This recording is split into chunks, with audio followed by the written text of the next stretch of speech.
She went into labor at night, but her millionaire husband and his family ignored every call until one wrong text for help changed her life forever. My beautiful family, please don't think for a single moment that I show women as weak. No. This story is about courage, about dignity, and about the power that lives inside every woman. I want you to stay with me till the very end, because you will see how a woman, left alone in her darkest hour, rose with strength, overcame the challenges before her, and proved to the world that women are not only equal to men, sometimes they are even more powerful. Hi, my beautiful family. I am Mr. Peter, present with you in love. Heavenly Father, thank you for the gift of women, my sisters, mothers, and daughters. They are the strength of every home, the light of every heart. Bless them with peace, health, and honor beyond measure. Wrap them always in your endless love. Amen. My family, this channel was built for us to stand together. Every view, every like, every comment gives life to my hard work.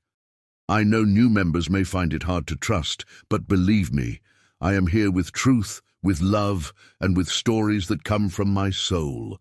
If your heart is true, right, present. If your love is real, right, I am with Mr. Peter.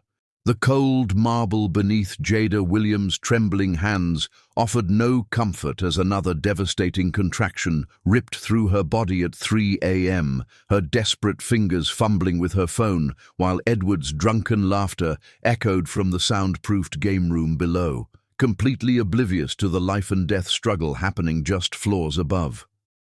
"Please, God, not like this," she whispered through gritted teeth, her rich brown skin glistening with perspiration as she gripped the ornate banister of their sprawling Atlanta mansion. The baby was coming whether Edward acknowledged it or not, and right now, her husband of 3 years was too intoxicated by whiskey and business victories to notice his wife was fighting for both their lives. Jada had been enduring contractions since midnight, but Edward had dismissed her concerns with cruel indifference. "First babies take forever, Jada. Stop being so melodramatic," he'd sneered before returning to his high-stakes poker game with his wealthy associates. His mother, Genevieve Sterling Williams, had been even more callous, suggesting that Jada was manufacturing drama like she always does. Now, as excruciating pain tore through her lower back and abdomen, Jada understood with crystal clarity that she was utterly alone in this cavernous house that had never truly been a home. The $1,000 Egyptian cotton sheets in their master bedroom lay soaked with amniotic fluid, and the pristine marble floors that Edward loved showcasing to visitors felt like blocks of ice against her bare feet. She attempted calling Edward's cell phone again, only to hear it ring unanswered somewhere in the game room. The space was completely soundproofed, another of Edward's excessive renovations that now seemed like deliberate cruelty. Jada's phone displayed 3 missed calls to her best friend, Aurelia Cross, but Aurelia was pulling a double shift at Grady Memorial Hospital and wouldn't see the messages until dawn. The next contraction struck with such ferocity that Jada's vision dissolved into white-hot stars. She lost her footing entirely, sliding down several steps while her silk nightgown bunched around her waist. The pain transcended anything she'd previously experienced, a primal, earth-shattering force that made her understand why childbirth had terrified women throughout human history. Through tears of agony and desperation, Jada's trembling fingers navigated her phone screen, attempting to text Aurelia one final time. But in her pain-clouded state, she accidentally selected the wrong contact. Instead of reaching her best friend, she sent a frantic message to an unknown number. "Please help me. I'm in labor and completely alone. 2847 Magnolia Drive. Please, I'm terrified." The message reached Theron Amadeo, a 42-year-old self-made billionaire who had built his empire through sustainable technology and ethical real estate development. Theron was working late in his downtown Atlanta office, reviewing architectural blueprints for a new community center he was personally funding in an underserved neighborhood. When his phone buzzed with the unexpected message, his first instinct was to dismiss it as a misdirected text. However, something about the raw desperation in those words prevented him from simply deleting the message. Theron had grown up in crushing poverty in rural Alabama, raised by a single mother who had frequently faced medical emergencies without support. The thought of a woman in labor with no assistance triggered something profound in his moral core. He immediately tried calling the number, but Jada was experiencing another contraction and couldn't respond. Without a moment's hesitation, Theron grabbed his car keys and entered the address into his GPS. Magnolia Drive was located in one of Atlanta's most exclusive neighborhoods, the type of area where residents typically had abundant resources.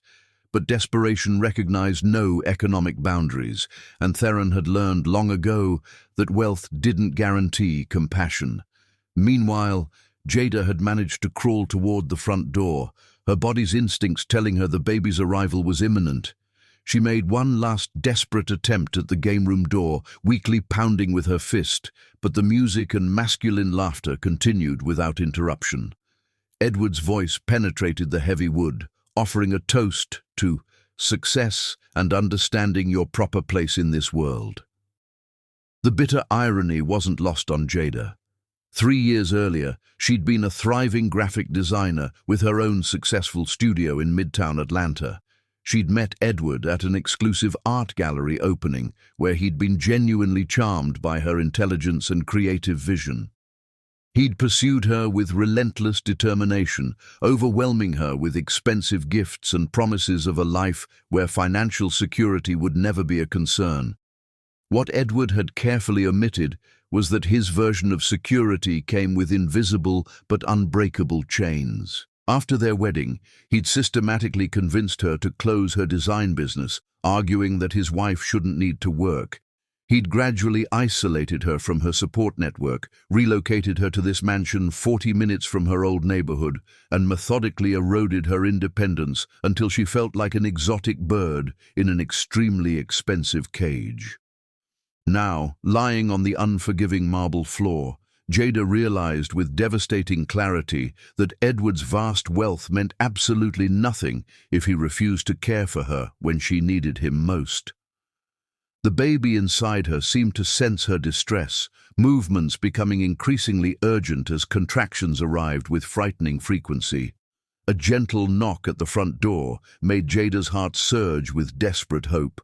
She called out weakly, and a deep, reassuring voice responded, "Ma'am, I received your text message. My name is Theron. I'm here to help you." Jada managed to unlock the heavy front door, and when it opened, she saw a tall black man with compassionate eyes and an expensive but unpretentious suit. Theron's expression immediately reflected deep concern as he assessed her condition. A young black woman obviously in advanced labor, alone and frightened in a mansion that could comfortably house dozens of families. "How far apart are your contractions?" Theron asked with gentle authority, kneeling beside her without any concern for his costly attire. "Maybe 90 seconds, Jada gasped. "The baby's coming and my husband, he refuses." She couldn't complete the sentence without dissolving into tears. Theron's jaw tightened almost imperceptibly, but his voice remained calm and completely reassuring. "We're getting you to a hospital immediately. I'm going to carry you to my car. Is that acceptable?" Jada nodded gratefully, and Theron carefully lifted her in his strong arms. She was shocked by how genuinely safe she felt with this complete stranger, safer than she'd felt in her own home for countless months. As he carried her to his elegant SUV, she noticed his personalized license plate, AMADEO1. Are you Theron Amadeo?" she asked weakly as he settled her carefully in the passenger seat. She'd heard Edward mention that name before, usually with a mixture of professional envy and personal resentment. Theron Amadeo was renowned throughout Atlanta as a self-made billionaire who'd risen from nothing and built an empire while maintaining an unshakable reputation for treating all people with dignity and respect. "Yes, ma'am. But right now, I'm simply someone who's going to ensure you and your baby are completely safe. Theron replied, starting the engine while simultaneously calling 911 to alert the nearest hospital. As they navigated through the empty Atlanta streets, Jada found herself sharing intimate details with this stranger that she hadn't discussed with anyone in years. Perhaps it was the overwhelming pain, or perhaps it was the first genuine kindness she'd experienced in so long, but she told Theron about her deepest fears, her crushing loneliness, and her growing realization that her marriage was built on control rather than love. Theron listened without any trace of judgment, occasionally reaching over to squeeze her hand supportively when contractions struck. He shared poignant stories about his own mother's incredible strength and how the women in his life had taught him that authentic power came from elevating others, not subjugating them. By the time they reached Atlanta Presbyterian Hospital, Jada felt as though she'd known Theron for years rather than mere minutes. As the medical team rushed her toward labor and delivery, she caught his eyes one final time. "Thank you," she whispered with profound gratitude. "You saved both our lives." Theron smiled with gentle warmth. "No, ma'am. You saved yourselves by having the courage to ask for help when you needed it most." As the hospital doors closed behind the rushing gurney, Theron made a solemn promise to himself. Whatever challenges lay ahead, this remarkable woman and her child would never face them alone again if he could prevent it. He'd witnessed too much of his own mother's solitary struggles to walk away now. Inside the delivery room, Jada closed her eyes and focused entirely on the new life about to enter the world. She couldn't know it yet, but this night would mark the beginning of everything transforming, not just the arrival of her son, but the awakening of her own dormant strength and the beginning of a love story that would fundamentally change both their lives. The mistaken text message had become the most providential accident of her entire existence. Chapter 2. Angels in Expensive Suits. The first golden rays of dawn streaming through Atlanta. Presbyterian Hospital's windows illuminated the most beautiful sight Jada Williams had ever witnessed. Her newborn son's perfect face nestled against her chest, while the extraordinary man who had rescued them both maintained his vigil in the corridor, steadfastly refusing to abandon them even now. "He's absolutely magnificent," whispered Dr. Callista Reed, the compassionate attending physician who had immediately recognized Jada's emergency and ensured she received elite medical care typically reserved for the hospital's most prominent benefactors. Dr. Reed was an experienced woman in her 50s who had built her distinguished career on the principle that every birth deserved to be treated with profound dignity, regardless of the circumstances surrounding the mother's arrival.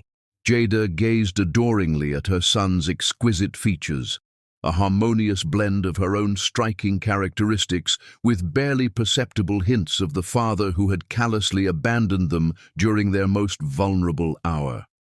The baby's remarkably alert eyes seemed to sparkle with intelligence, as if he instinctively understood that he had entered the world under the most extraordinary circumstances imaginable.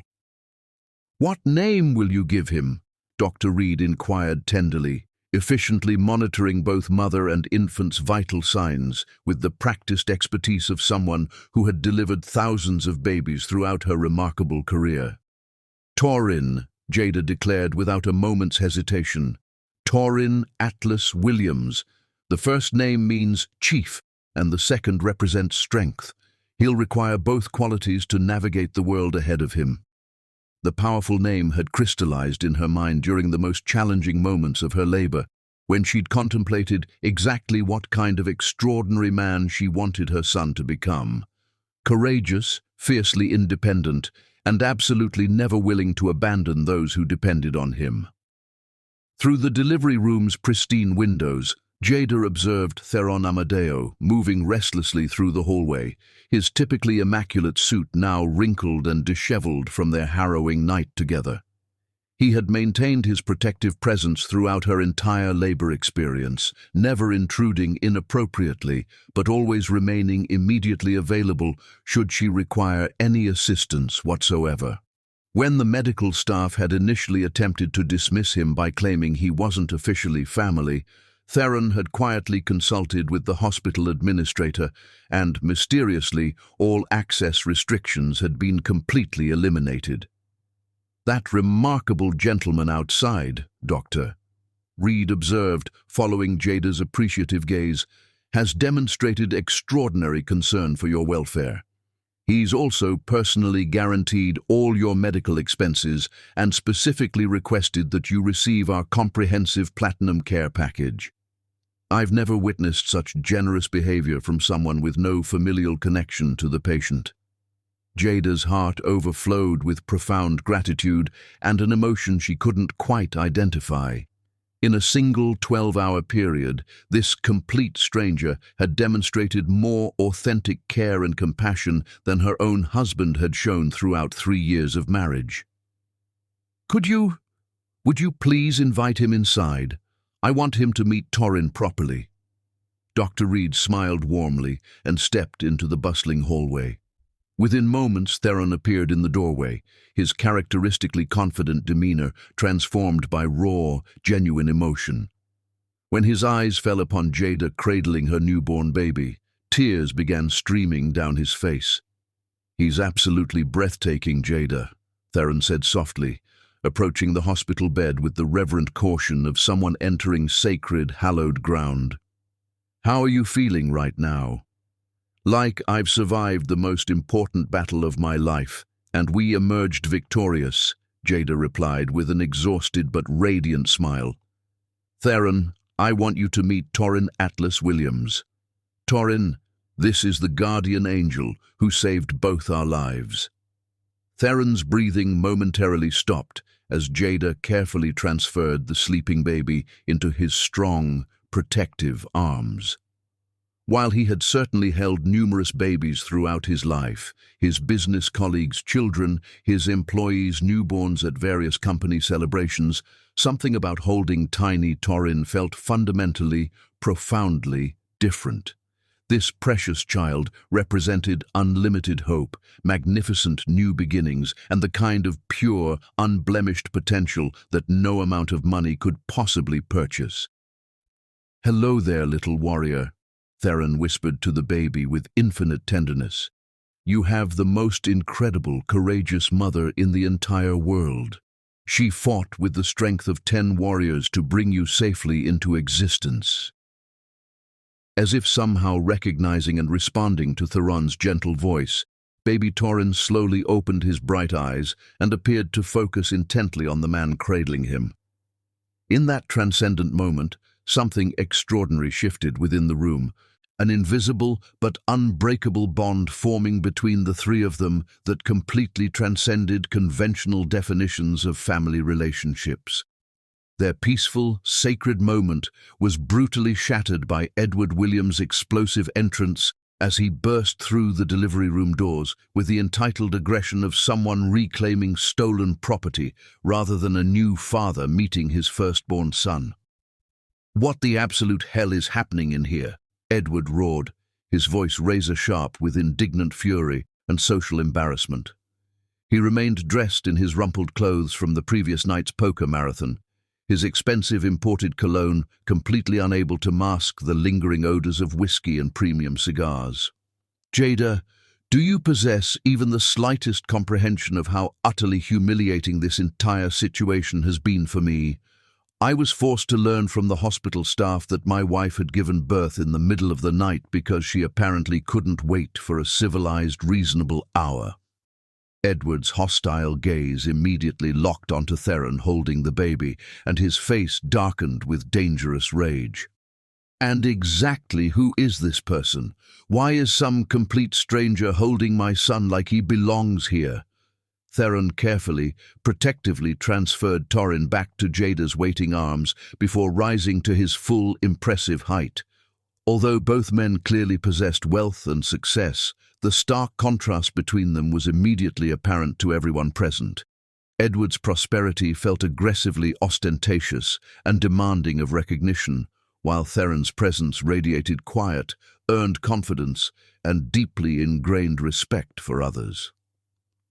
"I'm Theron Amadeo," he stated simply, graciously extending his hand in a gesture of basic civility that Edward deliberately and rudely ignored. "I know exactly who you are," Edward sneered with unconcealed contempt. "What I demand to understand is why you're interfering in my family's private medical emergency." "Because your wife was completely alone and in active labor, and she desperately needed immediate assistance," Theron replied with calm control, though Jada could clearly observe the carefully restrained anger burning in his dark eyes. Dr. Reed stepped forward decisively, her previously warm professional demeanor becoming noticeably frigid. "Mr. Williams, your wife endured an extremely difficult and potentially dangerous labor. She was terrified and completely abandoned when Mr. Amadeo brought her to our facility. Perhaps you should be expressing profound gratitude rather than conducting this hostile interrogation." Edward's face flushed brilliant red with embarrassment and rage. "Don't you dare lecture me about my own family obligations, and I certainly don't require some self-appointed savior playing hero with my wife."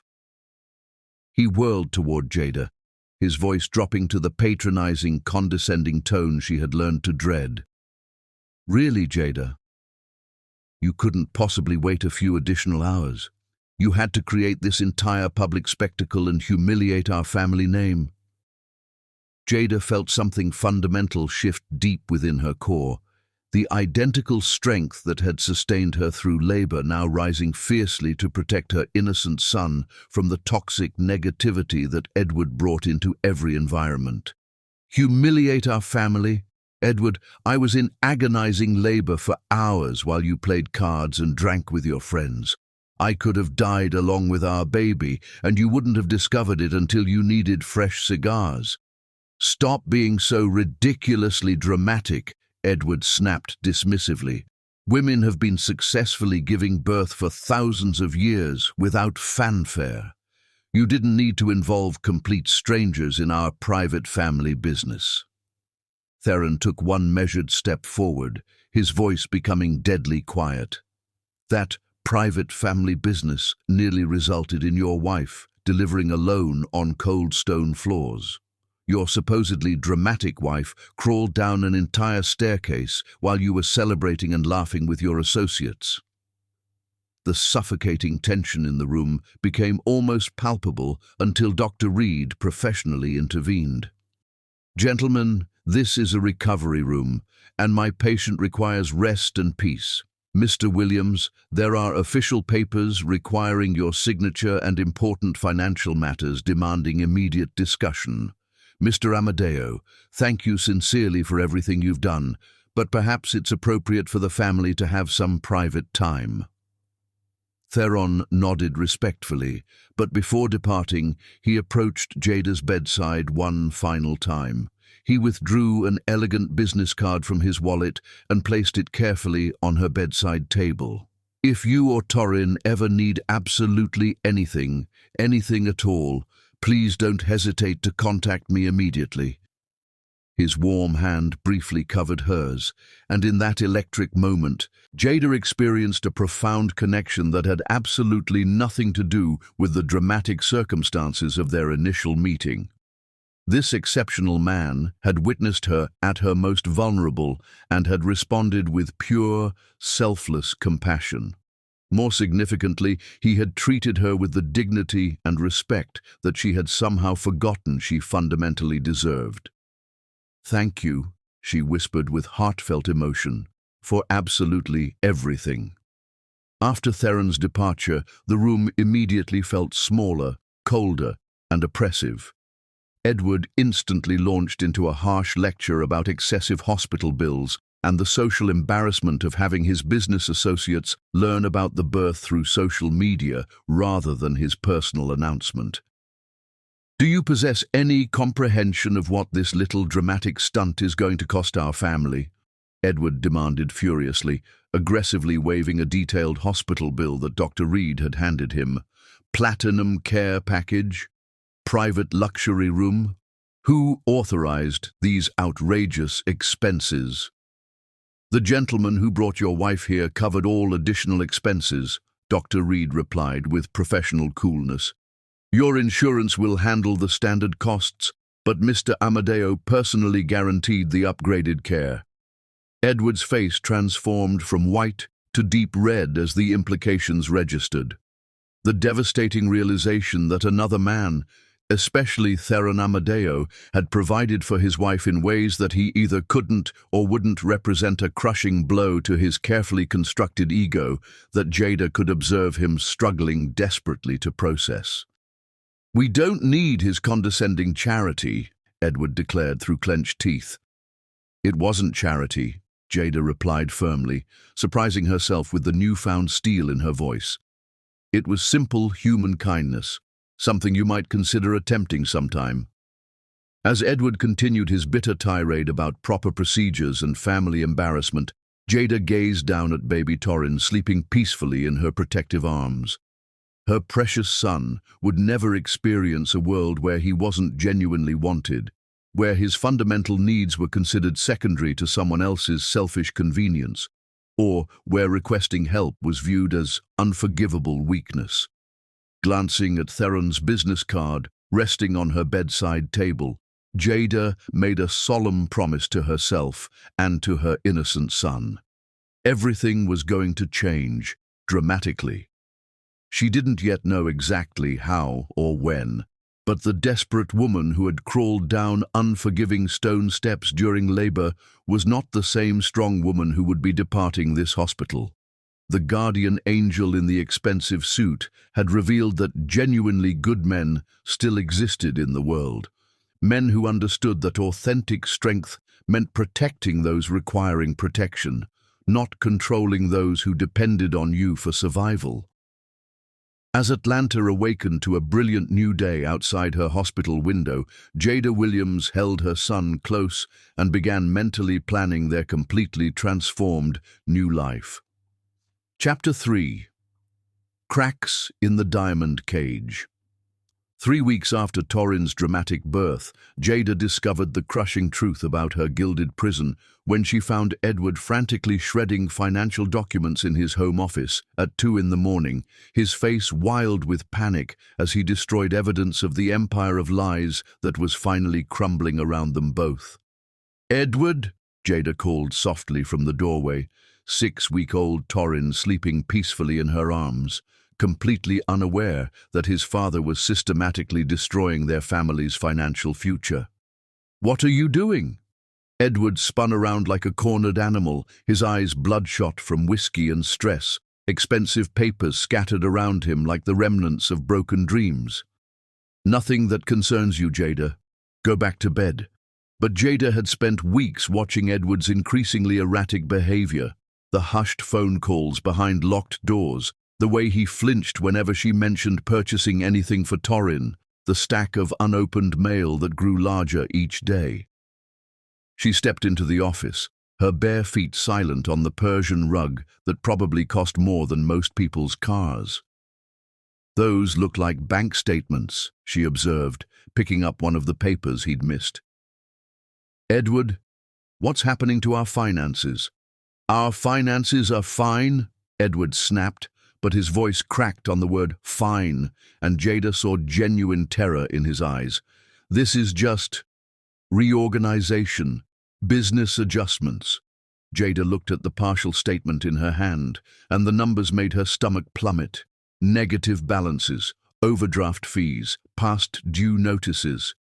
"Edward, this shows we're overdrawn by $40,000. How is that possible?" Edward's laugh was bitter and dangerous. 40,000? Jada, that's petty cash compared to what we actually owe." He gestured wildly at the destroyed papers. "The mortgage on this house is 3 months behind. The car payments are overdue. I owe $2 million to investors who are starting to ask uncomfortable questions." The magnitude of their financial devastation hit Jada like a physical blow. $2 million. Edward, how did you lose $2 million? I didn't lose it, Edward screamed, causing Torrin to startle awake with a frightened cry. I invested it. I leveraged it. I used it to build something bigger. But then Hartwell pulled out, and Morrison's deal fell through, and suddenly everyone wants their money back at the same time. As Jada gently soothed Torrin back to sleep, she began understanding the scope of Edward's deception. You've been gambling with money we don't have. You've been using this house, our home, as collateral for business deals without telling me. I've been building our future, Edward roared. Do you think this lifestyle pays for itself? Do you think houses like this and cars like ours just happen? I've been working 18-hour days trying to create the kind of wealth that would set us up for life. By lying to me about everything, Jada said quietly. By making me believe we were secure when we're actually bankrupt. Before Edward could respond, the melodious chime of the front doorbell echoed through the mansion.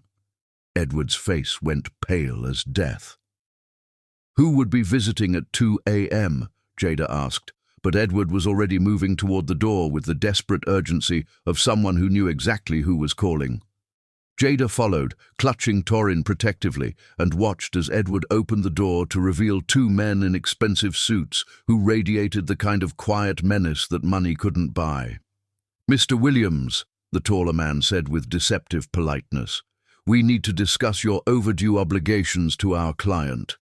Gentlemen, please, Edward said, his voice shaking. I just need another week. The Pemberton deal is about to close, and then... The Pemberton deal fell through yesterday, the second man interrupted.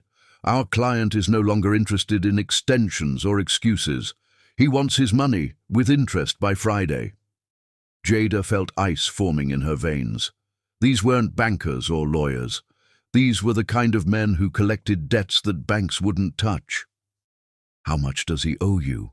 She asked quietly. The men's eyes shifted to her with surprise, as if they hadn't expected Edward's wife to speak. $800,000, plus interest. Mrs. Williams, isn't it? Jada, go upstairs, Edward ordered desperately. This doesn't concern you. Everything that affects our family concerns me, Jada replied with steel in her voice, especially when it involves men who visit houses at 2 a.m. The taller man smiled without warmth. Your wife has good instincts, Mr. Williams. You should listen to her more often. After the men left with promises to return on Friday, Edward collapsed into one of the living room's silk chairs, like a man who had just watched his execution date being scheduled. $800,000 to loan sharks, Jada said, the words tasting like ash in her mouth. Edward, what have you done to our family? I was trying to save our family, Edward exploded. When the banks wouldn't extend my credit, I had to find alternative financing. I thought I could triple the money and pay them back before anyone noticed. Alternative financing, Jada repeated. You mean borrowing money from criminals? They're not criminals, they're private investors, Edward said weakly, but even he seemed to understand how pathetic that sounded. The next morning brought Genevieve Sterling Williams, arriving with her usual impeccable timing and venomous charm. She settled into the living room like an elegant spider, claiming her web, her Chanel suit and diamond jewelry, a sharp contrast to the financial chaos surrounding them. Jada, darling, Genevieve said with false sweetness, I understand that Edward has finally shared the reality of your situation with you. You knew about this? Jada asked, adjusting Torrin in her arms as her son gazed up at his grandmother with the serious expression that had become his trademark.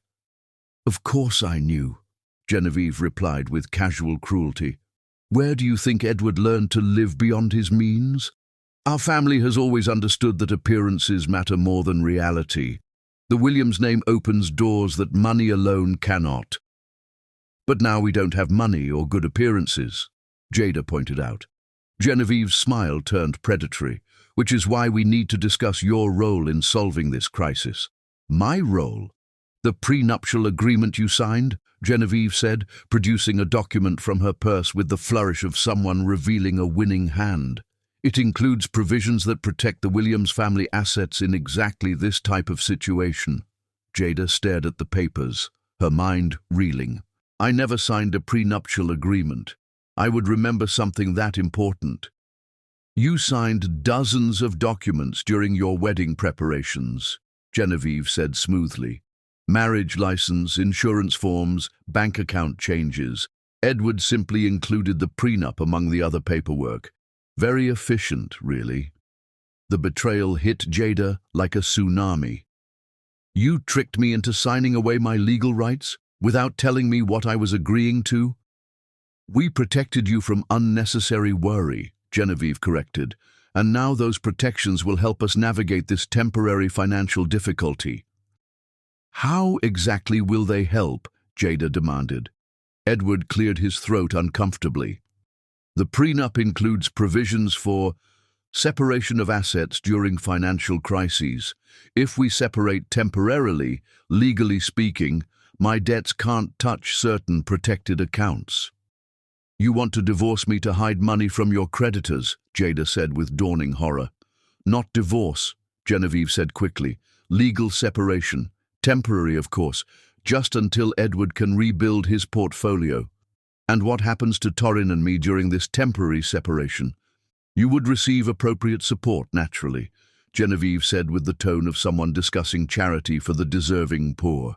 A modest apartment, basic living expenses, supervised visitation with Torrin.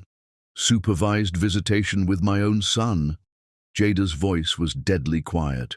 Well, you are rather young and inexperienced as a mother, Genevieve observed, and given your recent emotional instability, it would be prudent to ensure proper oversight. Jada looked between Edward and his mother, finally understanding the scope of their manipulation. They had planned this betrayal long before the current crisis. The prenuptial agreement, the financial deception, even the way they had dismissed her concerns about Torrin's feeding issues, it had all been calculated to make her dependent and controllable.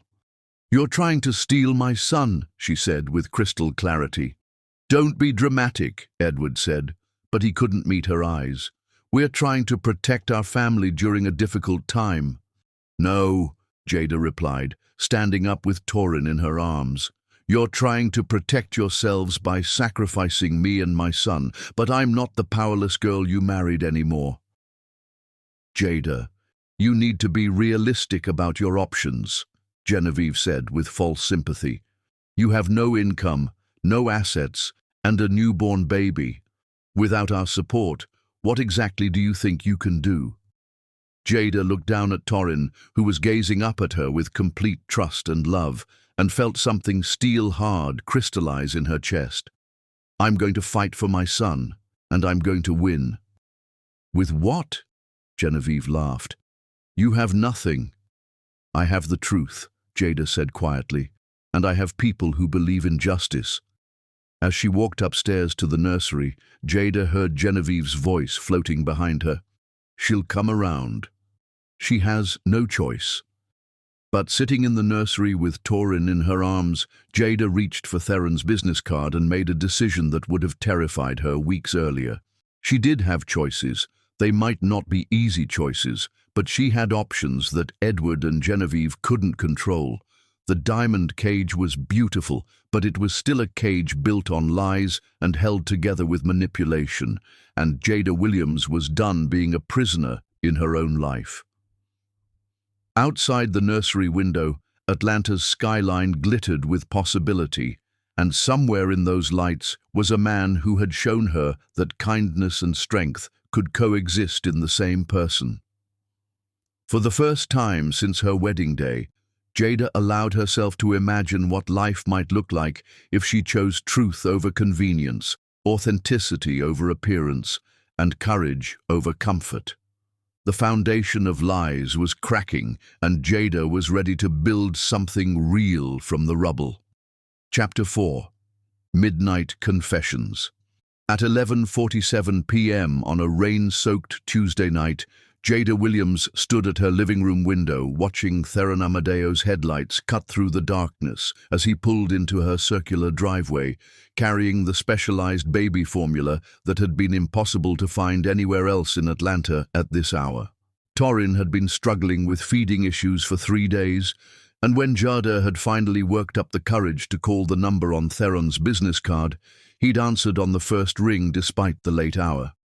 She'd expected him to give her the name of a store, or maybe a contact who could help. Instead, he'd simply said, "I'll be there in 40 minutes, and hung up. "You didn't have to come yourself," Jada said as she opened the front door, immediately noticing how Theron's expensive suit had been soaked by the short walk from his car. "I just needed to know where I could find this particular formula." Theron smiled gently, shaking rain from his dark hair. "My assistant would have taken 12 hours and 3 phone calls to track this down. I have a contact at Children's Healthcare who keeps emergency supplies." He handed her a small cooler bag. "There's enough here for 2 weeks, plus some probiotic supplements that might help with his digestion." Jada felt tears spring to her eyes, not just from gratitude, but from the simple shock of being treated like her needs mattered. "Theron, I don't know how to thank you. Edward is in Charleston on business, and his mother said I was being hysterical about Torin's feeding schedule." Something dark flickered across Theron's features. "Where's your husband when his son is having health issues?" "Closing a deal that he says will solve all our problems," Jada replied, then immediately felt disloyal for sharing Edward's business with a virtual stranger. "I'm sorry. I shouldn't be discussing my marriage with you." "You shouldn't have to handle a sick baby alone," Theron said simply. "May I come in? I'd like to make sure this formula works before I leave." Jada hesitated for a moment, acutely aware that inviting another man into her home while her husband was away would provide Genevieve with enough ammunition for months of subtle warfare. But Torin's soft crying from upstairs made the decision for her. "Of course. Please." Theron followed her through the mansion's marble foyer, and Jada found herself seeing her home through his eyes, the ostentatious chandelier that Edward had insisted on, the abstract paintings that cost more than most people's annual salaries, the furniture that looked expensive but felt cold and uncomfortable. "This is beautiful," Theron said politely, though Jada suspected he was being kind. "It's Edward's vision," she replied, then added with surprising honesty, "I always thought it looked like a hotel lobby." They climbed the sweeping staircase to the nursery, where Torin was fussing in his Italian-made crib. Theron waited respectfully in the hallway while Jada prepared the specialized formula, but she found herself wanting his opinion, his presence, his calm energy in the room where she'd spent so many anxious hours feeling inadequate and alone. "He's been eating, but then spitting up everything within an hour," Jada explained as she tested the formula's temperature. "The pediatrician said it might be reflux, but the regular formulas aren't helping." "My business partner's daughter had the same issue," Theron said, settling into the nursery's uncomfortable designer chair with an ease that Edward had never managed. "This formula is specifically designed for sensitive digestive systems. It costs about 4 times more than regular formula, but it can make all the difference." As Jada fed Torin the new formula, she was amazed to see her son drinking contentedly without the grimacing and fussing that had become routine. Within minutes, he was relaxed and sleepy, showing none of the discomfort that had been keeping them both awake for days. "It's working," Jada whispered, afraid to speak too loudly and break the spell. "Give it a few hours to be sure," Theron said, "but the difference in his body language is already obvious." They sat in comfortable silence as Torin finished his bottle and drifted off to sleep. Jada found herself studying Theron's face in the soft nursery lighting, the kind eyes that had been the first thing she'd noticed about him, the strong hands that had held her son with such natural gentleness, the quiet confidence that came from achieving success without losing his humanity. "Can I ask you something?" Jada said softly, placing Torin back in his crib. "Anything. Why did you help me that night? Really? You could have just ignored a text from a wrong number." Theron was quiet for a long moment, his gaze focused on sleeping Torin. "My mother raised me alone," he finally said. "My father left when I was 4, and there were plenty of nights when she needed help that never came. I watched her struggle with medical emergencies, broken cars, bills she couldn't pay, and most of the time, people just looked the other way." He turned to meet Jada's eyes. "I swore that when I had the resources to help someone the way my mother needed help, I would never look the other way. When I got your text, I heard my mother's voice." Jada felt something shift in her chest, a recognition of shared values that she hadn't experienced with anyone in years. "What happened to your mother?" "She died my senior year of college," Theron said, his voice soft with old grief. "Breast cancer. She fought for 2 years, working 3 jobs to pay for treatments that insurance wouldn't cover. I was studying business on a scholarship, working nights to send her money, but it wasn't enough." "I'm so sorry," Jada whispered. "She was the strongest person I've ever known," Theron continued.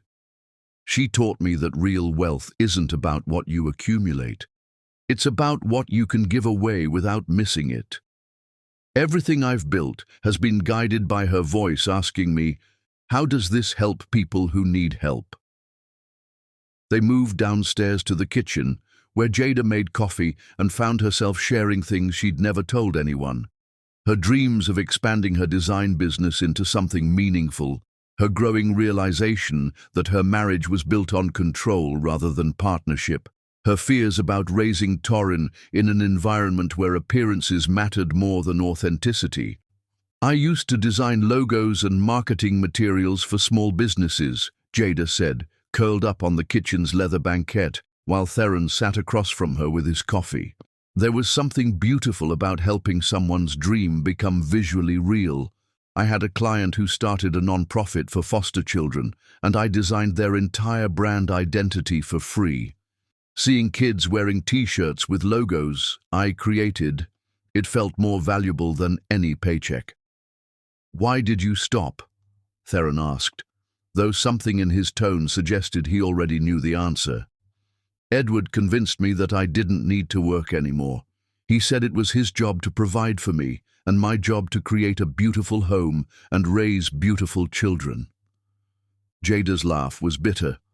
"I thought it was romantic at the time. Now I realize he was just collecting another beautiful object for his perfect life. What would you design now, if you could design anything?" The question surprised Jada with its simplicity and possibility. "I've been thinking about that lately, actually.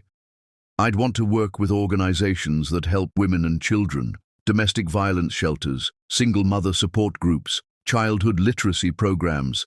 I'd want my work to make a difference, not just look pretty." Theron leaned forward slightly.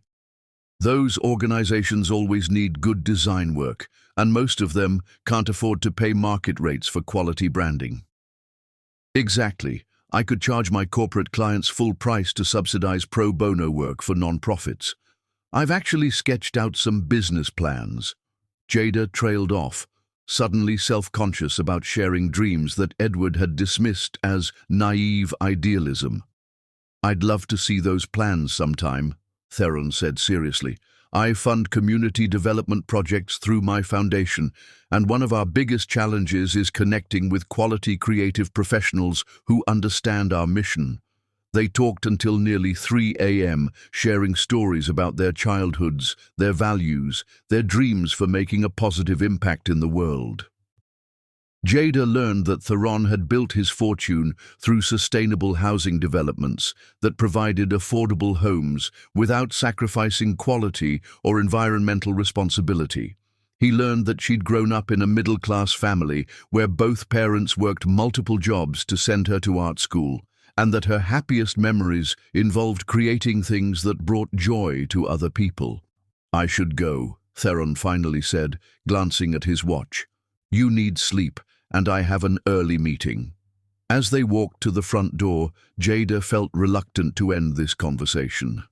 The first real conversation she'd had with another adult in months.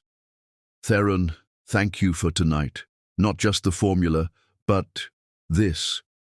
Talking like this. I'd forgotten what it felt like to have someone actually listen to my ideas." "Your ideas are worth listening to, Jada. Anyone who doesn't see that is missing something important." They stood at the front door for a moment, rain still pattering against the windows, and Jada felt something she hadn't experienced since before her marriage, the sense that she was seen and valued for who she actually was, not who someone else wanted her to be. "Would you—" she began, then stopped, suddenly aware of the complexity of what she was about to ask. "Would I what? Would you be willing to look at those business plans I mentioned? I'd value your opinion if you have time." Theron smiled, the same gentle expression that had convinced her to trust him with her life weeks earlier. "I'd be honored to look at your plans, Jada. You have my number."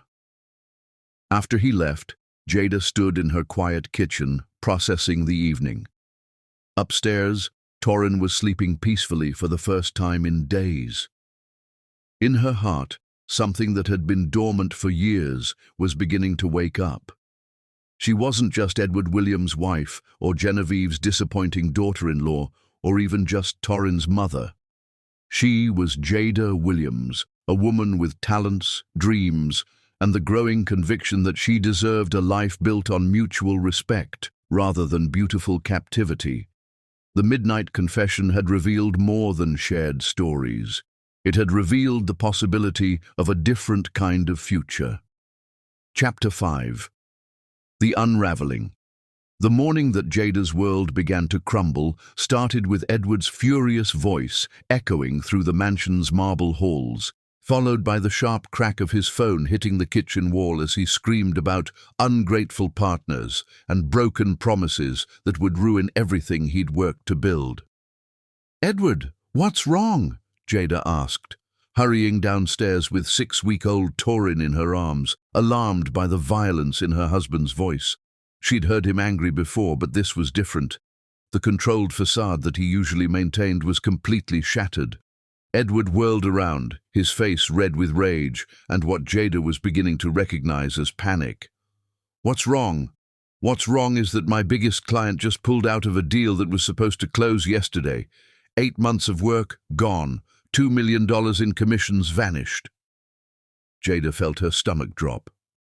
Edward's real estate investment firm had been struggling for months, though he'd insisted the problems were temporary. "Edward, I'm sure there are other what, Jada? Other miraculous solutions that will appear out of thin air?" Edward's laugh was bitter and dangerous. "Do you have any idea what this means? Do you understand what I've risked to maintain this lifestyle?" Before Jada could respond, the doorbell rang. Edward stalked to the front door and yanked it open to reveal Martellus Kane, Edward's lawyer and longtime friend.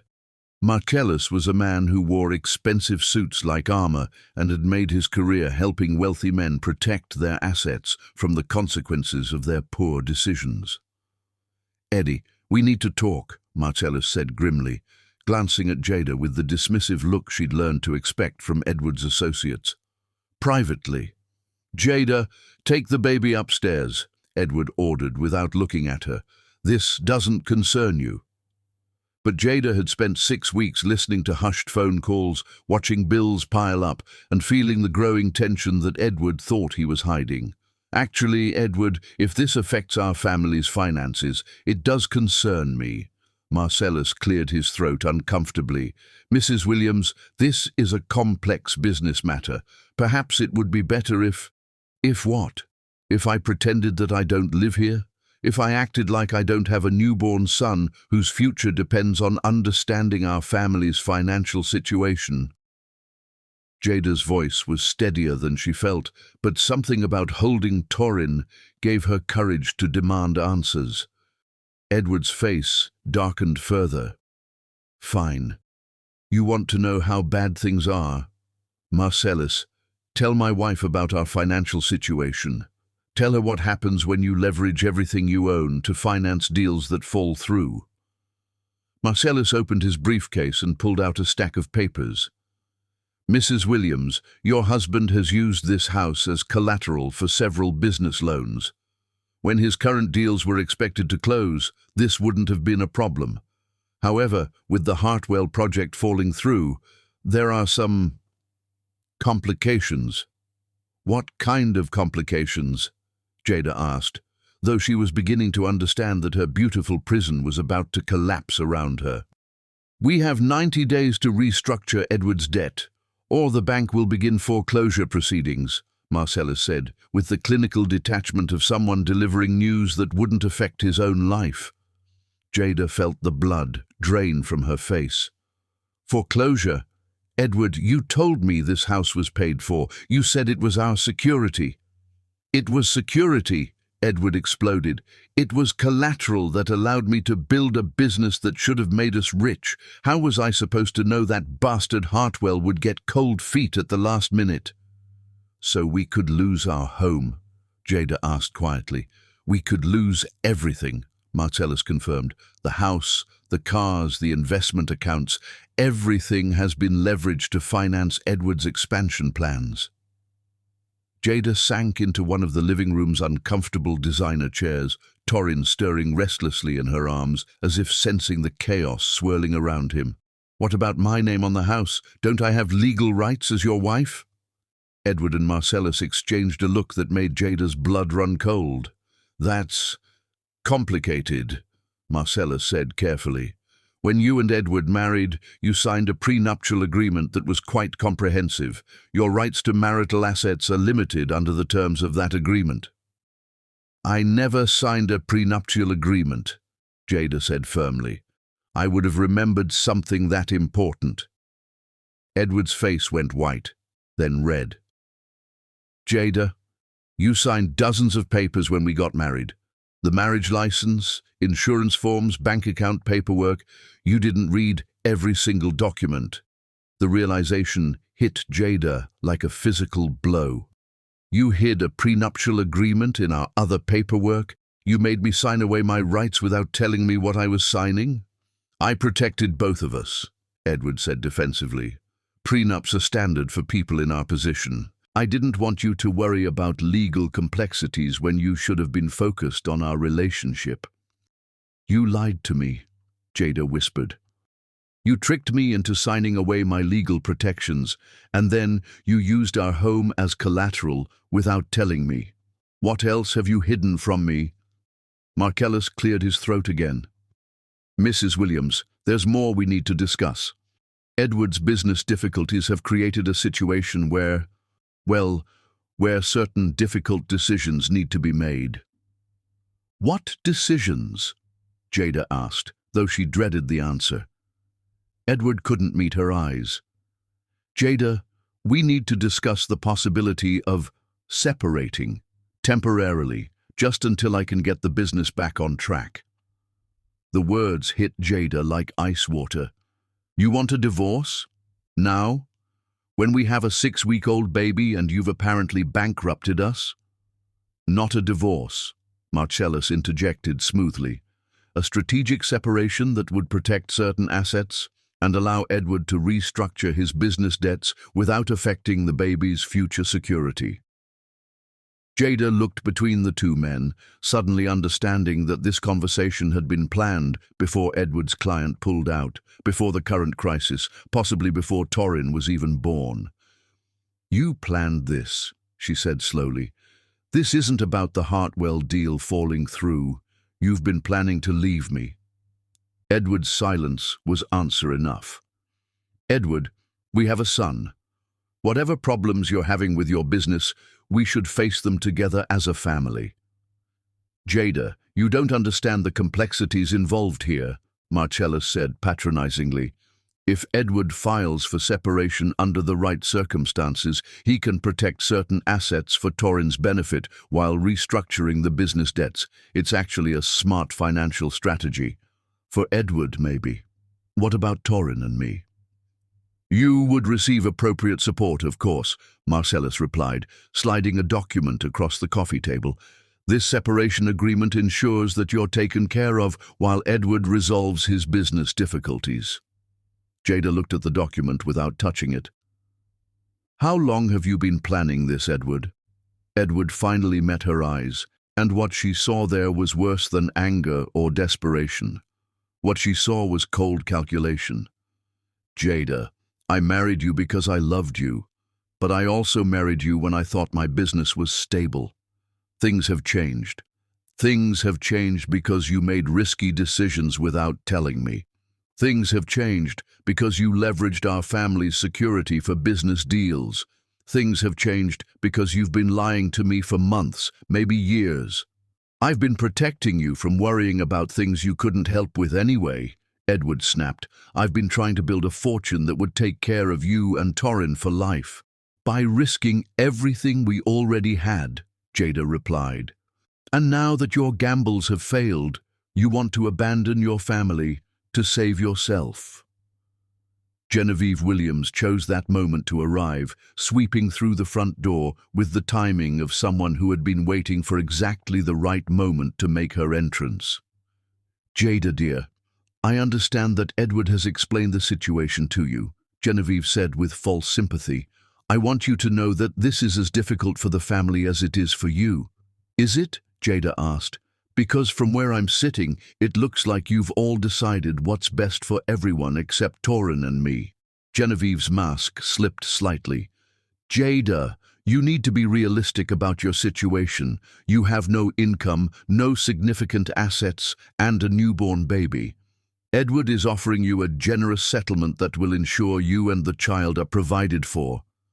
The child, Jada repeated. His name is Torrin, and he's Edward's son. Of course, Genevieve replied coolly, and Edward will always support his son appropriately. But you must understand that a man in Edward's position needs to make difficult choices to protect his family's long-term interests.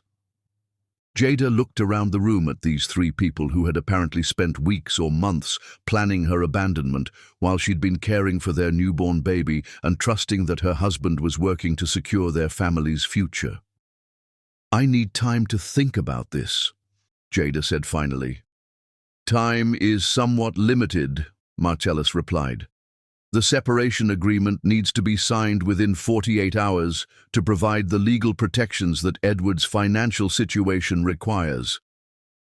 As if on cue, Torrin began to cry, and Jada realized that her son was hungry, that it was time for his feeding, and that these people were asking her to make decisions about their entire future while she was exhausted and overwhelmed and had no one to advise her except the very people who were trying to manipulate her. I need to feed my son, Jada said, standing up, and I need to think about what's best for him, even if no one else in this room is willing to do that. As she walked upstairs to nurse Torrin, Jada heard Genevieve's voice carrying from the living room. She'll come around. She has no choice. But sitting in the nursery with Torrin in her arms, Jada realized that she did have choices. They might not be easy choices, and they might not be the choices that Edward and his family wanted her to make. But she had options. Looking at Theron's business card, still tucked into her dresser drawer, Jada made a decision that would have terrified her 6 weeks ago.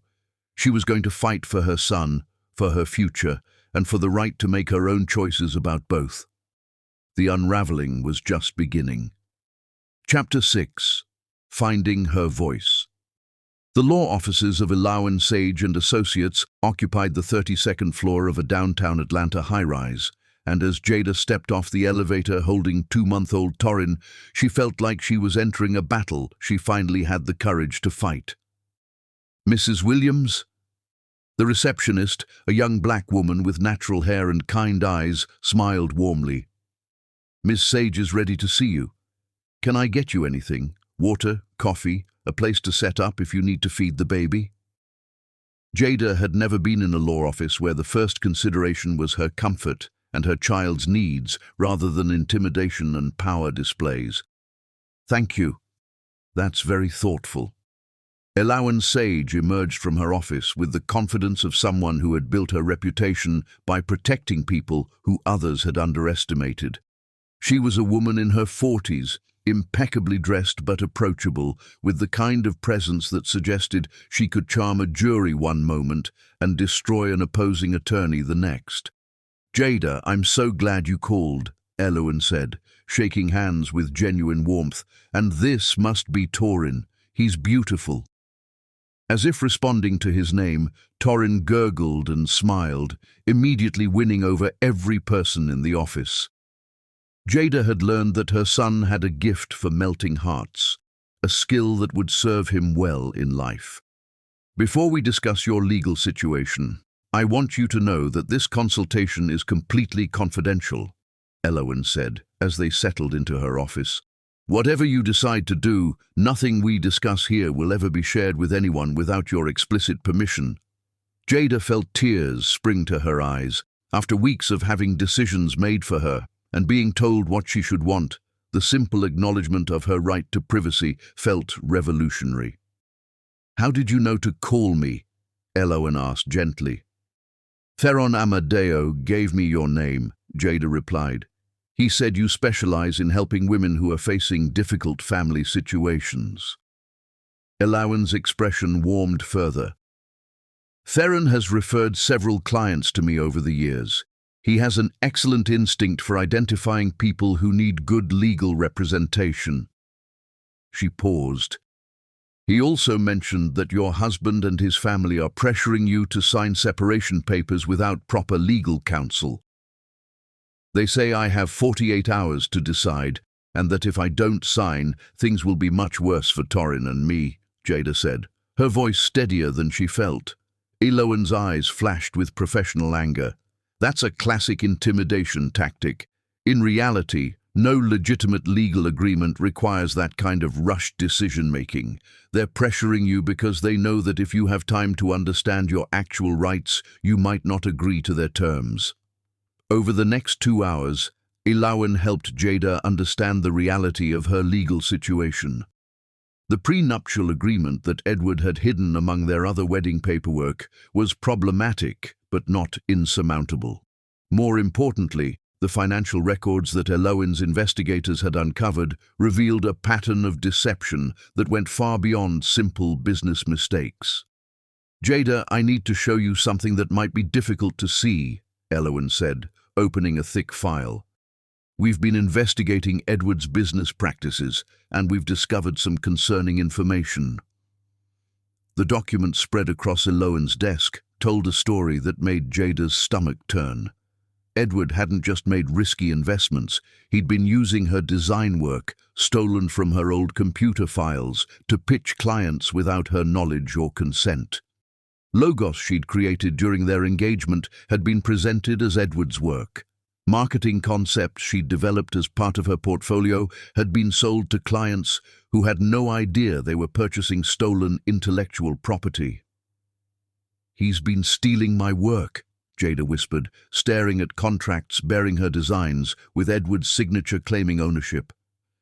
"For at least 2 years, Elawan confirmed. Possibly longer.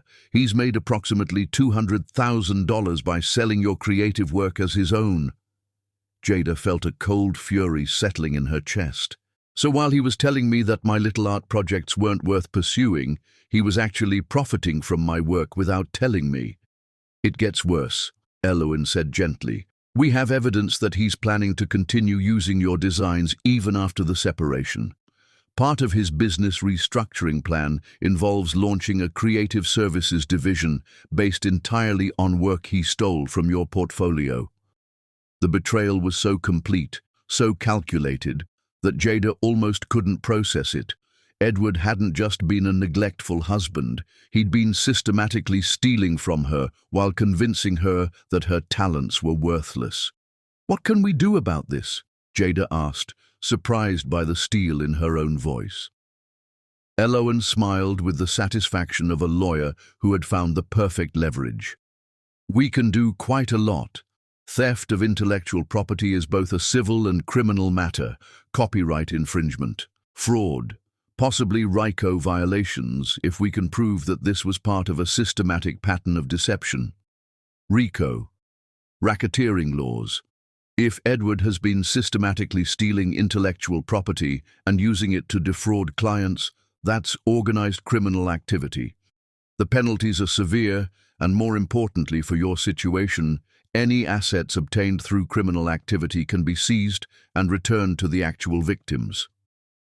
Jada looked down at Torin, who was sleeping peacefully in her arms, completely unaware that his father was a criminal who had been stealing from his mother. "What would you recommend?" "Fight," Elowen said simply. "Fight for full custody, fight for your share of the marital assets, fight for compensation for the intellectual property theft, and fight to ensure that Edward faces consequences for his criminal behavior. But I don't have money to pay for a legal battle against someone like Edward." Elowen leaned forward.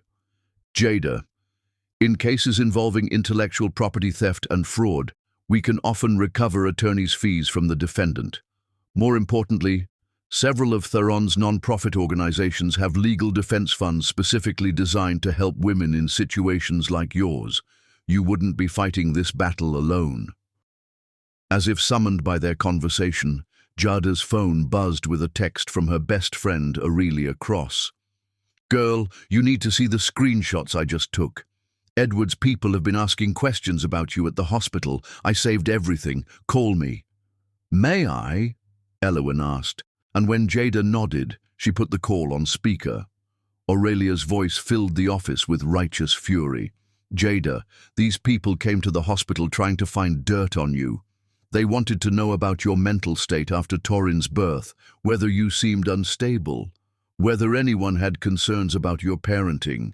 I told them exactly where they could stick their questions, but you need to know they're building some kind of case against you." Elowen's expression hardened. "Aurelia, this is Elowen Sage, Jada's attorney. Would you be willing to make a formal statement about these inquiries?" "Hell yes, I'll make a statement. And I have documentation of every conversation, including the name of the private investigator who was asking questions and the law firm that hired him." After the call ended, Elowen looked at Jada with grim determination. "They're not just trying to pressure you into a quick settlement. They're actively building a custody case designed to paint you as an unfit mother. This isn't about protecting Edward's business assets anymore. This is about taking your son away from you." The words hit Jada like a physical blow. Taking Torin away from her. The idea was so monstrous that she couldn't initially process it. "They can't do that," she whispered. "I'm a good mother. I've never done anything to harm Torin." "Being a good mother isn't always enough when you're fighting people with unlimited resources and no scruples," Elowen said gently.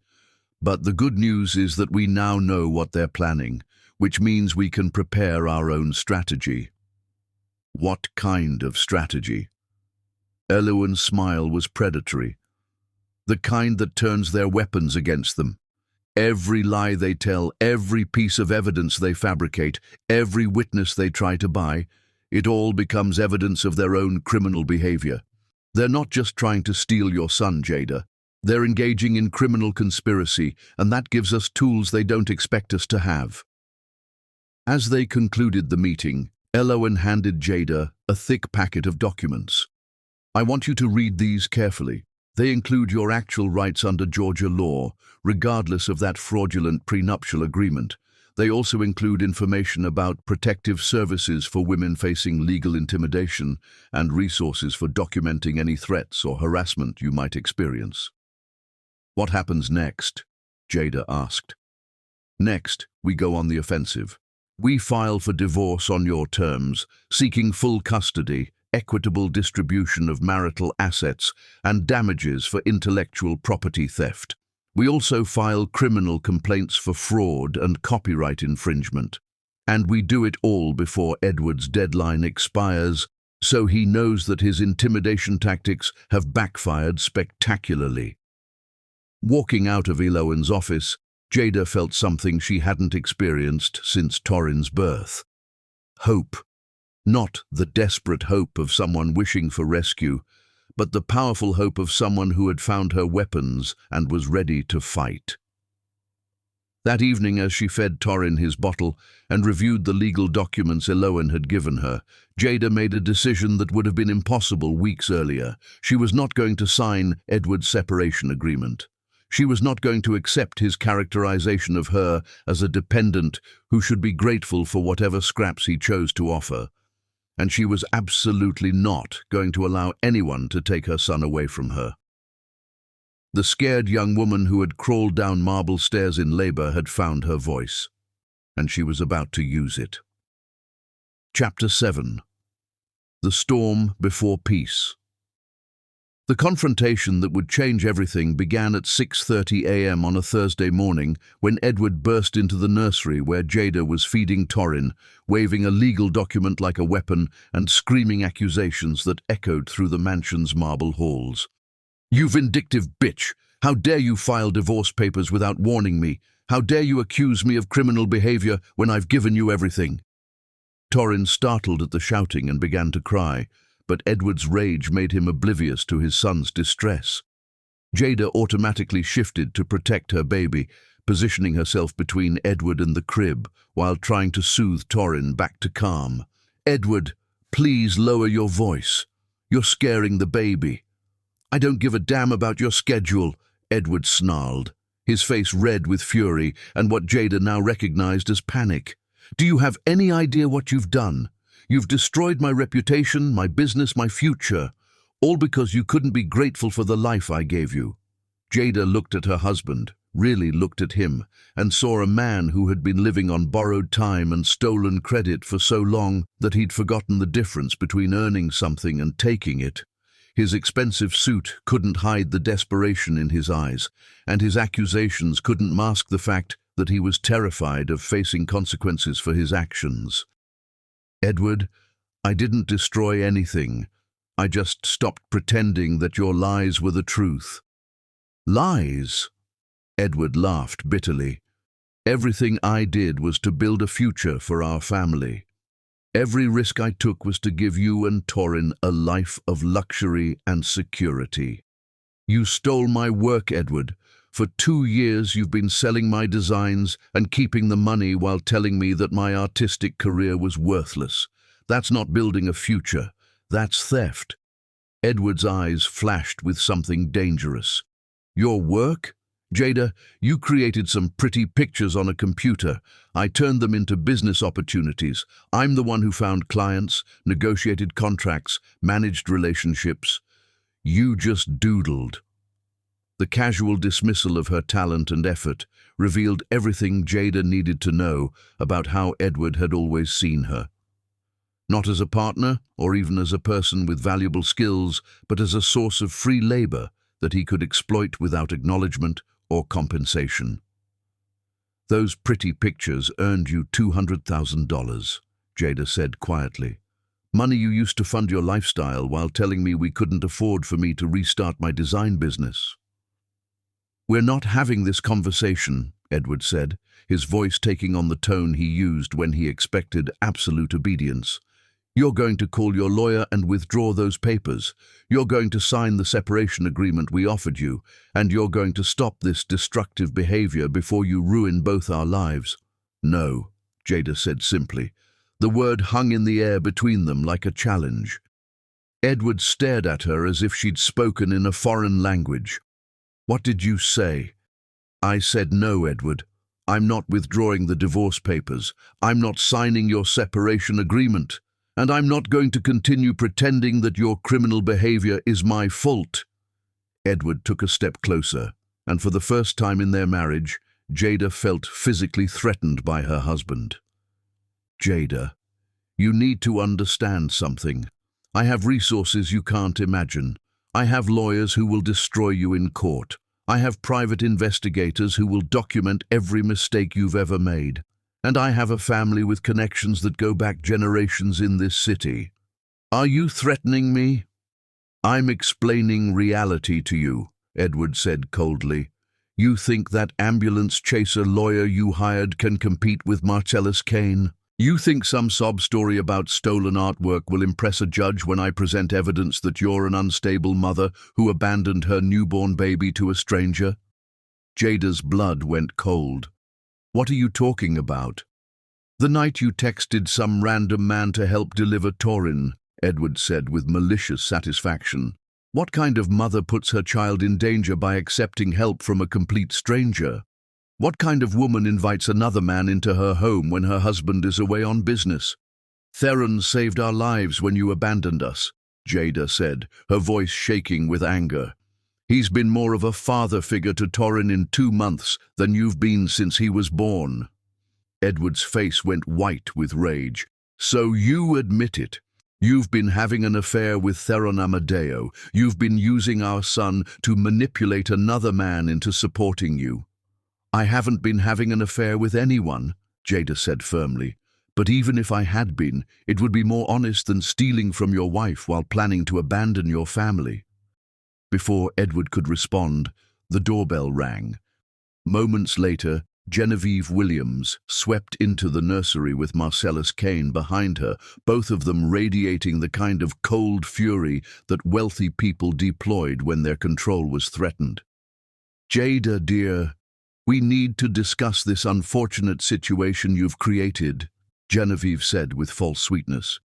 Your little tantrum has forced us to take steps we'd hoped to avoid. Marcellus opened his briefcase and pulled out another stack of legal documents. Mrs. Williams, we're filing for emergency custody of the minor child, based on evidence of maternal instability and endangerment. Jada felt the world tilt around her. You can't take my son away from me. I've done nothing wrong. Haven't you? Genevieve asked with malicious pleasure. You've admitted to having a relationship with another man. You've made false accusations against your husband. You've demonstrated erratic behavior and poor judgment. The court will be very interested in hearing about your mental state. My mental state? Jada repeated, clutching Torin closer. Postpartum depression is a serious condition, Marcellus said with clinical detachment. When it leads to delusional thinking and inappropriate relationships with other men, the court has a responsibility to protect the child. Jada realized that they had been planning this attack for weeks, maybe longer. Every conversation, every moment of vulnerability, every time she'd tried to assert her rights. It had all been documented and twisted into evidence against her.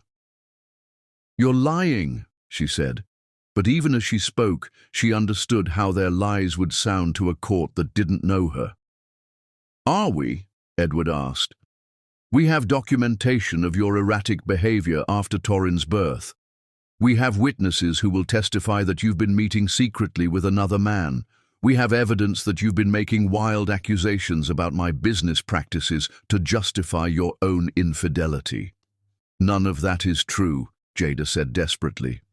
Truth is what we can prove in court, Marcellus replied coldly.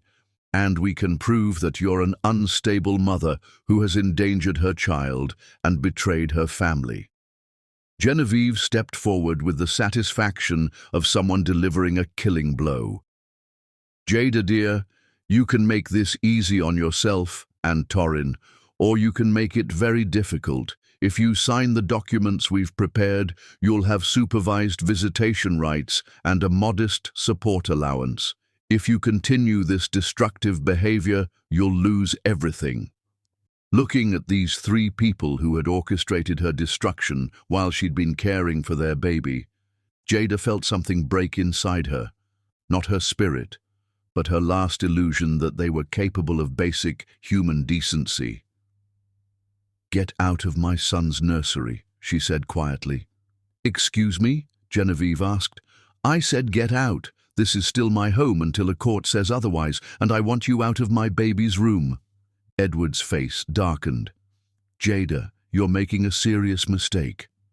No, Jada replied, standing up with Torin in her arms and facing down 3 people who had spent weeks planning her destruction. The mistake was trusting any of you to care about what was best for Torin, but I won't make that mistake again. As they filed out of the nursery, Marcellus turned back one final time. Mrs. Williams, you have 24 hours to reconsider. After that, we'll be forced to take more aggressive action." After they left, Jada sat in the nursery holding her sleeping son and feeling the full weight of what she was facing. They had money, connections, and no scruples about destroying her to get what they wanted. She had Elowen Sage, Aurelia Cross, and the growing certainty that she would rather lose everything than surrender her child to people who saw him as a possession rather than a person. Her phone buzzed with a text from Theron. "Elowen told me about the custody threat. You and Torin are not alone in this fight." For the first time since Edward's morning attack, Jada allowed herself to hope. The storm was going to be terrible, but she was no longer facing it alone. And sometimes the most beautiful peace could only be found on the other side of the worst storms. Chapter 8. Gathering Storm Clouds. The courthouse at Fulton County Superior Court hummed with electricity as Jada Williams took her place beside Elowen Sage. 5-month-old Torin nestled securely in her arms while Edward's formidable legal team arranged their weapons of intimidation across the aisle, completely unaware that their carefully constructed lies were about to be demolished by the most devastating evidence they never saw coming. "Remember," Elowen whispered as they waited for Judge Lorelei Thorne to enter, "they're going to attempt psychological warfare, trying to paint you as unstable, manipulative, and unfit. Every word you speak, every expression you show, every gesture you make will be scrutinized. But we possess something they cannot anticipate or counter." "What's that?" Jada asked, gently adjusting Torin's position as he slept peacefully, blissfully unaware that his entire future was about to be decided in this room. "Irrefutable truth," Elowen replied, with quiet confidence that came from months of meticulous preparation, "and documented proof of their criminal conspiracy." Across the mahogany-paneled courtroom, Edward sat surrounded by Marcellus Kane and 3 additional attorneys, their combined legal firepower designed to intimidate as much as to advocate. Their expensive suits and leather briefcases created an impressive display of wealth and influence. Genevieve Williams occupied the front row behind them, dressed in funeral black, as if she were already mourning Jada's expected defeat. Judge Lorelei Thorne entered with the bearing of someone who had spent 20 years on the bench separating truth from performance art. She was a distinguished woman in her early 60s with silver hair and penetrating eyes that missed absolutely nothing. The kind of judge who had witnessed every manipulation tactic and remained impressed by none of them. "This is a hearing regarding the custody of minor child Torin Atlas Williams," Judge Thorne announced with crisp authority. "Mr. Kane, you've filed motions seeking full custody on behalf of your client. Present your case." Marcellus Kane rose with theatrical gravity, his entire demeanor calculated to project confidence and moral authority. "Your Honor, we appear before you today because Mrs. Williams has demonstrated a disturbing pattern of behavior that places her infant son at significant risk. She has admitted to maintaining an inappropriate relationship with another man. She has made demonstrably false accusations against her husband to justify her own misconduct, and she has exhibited clear signs of severe postpartum depression that have compromised her judgment and parenting capacity." As Marcellus spoke with smooth authority, Jada felt the familiar sensation of having her reality rewritten by people who specialized in transforming truth into fiction. But this time, instead of feeling helpless, she felt the steady burn of righteous anger, the clean, powerful fury of someone who had been pushed beyond her breaking point. "Furthermore, Your Honor," Marcellus continued with practiced indignation, "on the night of the child's birth, Mrs. Williams endangered both herself and her infant by accepting assistance from a complete stranger rather than seeking proper medical attention. This demonstrates the kind of dangerously poor judgment that makes her unsuitable for unsupervised custody of any child." Judge Thorne's eyebrows rose with barely concealed skepticism. Mr. Kane, are you seriously arguing that a woman in active labor seeking emergency assistance represents evidence of poor judgment? I'm arguing that a married woman who contacts unknown men for intimate assistance while her husband is conducting important business demonstrates questionable decision-making that extends far beyond that single incident, Your Honor. Elowen rose smoothly, her voice cutting through Marcellus's rhetoric like a blade through silk. Objection, Your Honor. Mr. Kane is deliberately mischaracterizing life-saving emergency medical assistance as something inappropriate. Mrs. Williams was abandoned by her husband during active labor and made a desperate plea for help that preserved both her life and her child's life. Sustained, Judge Thorne said with unmistakable dryness. Mr. Kane, please confine yourself to factual evidence rather than inflammatory speculation, Marcellus called his first witness. Dr. Patricia Whitman, a psychiatrist who had never actually examined Jada, but who testified with impressive authority that based on comprehensive behavioral reports from Edward and Genevieve, Jada was likely suffering from severe postpartum depression with paranoid delusions.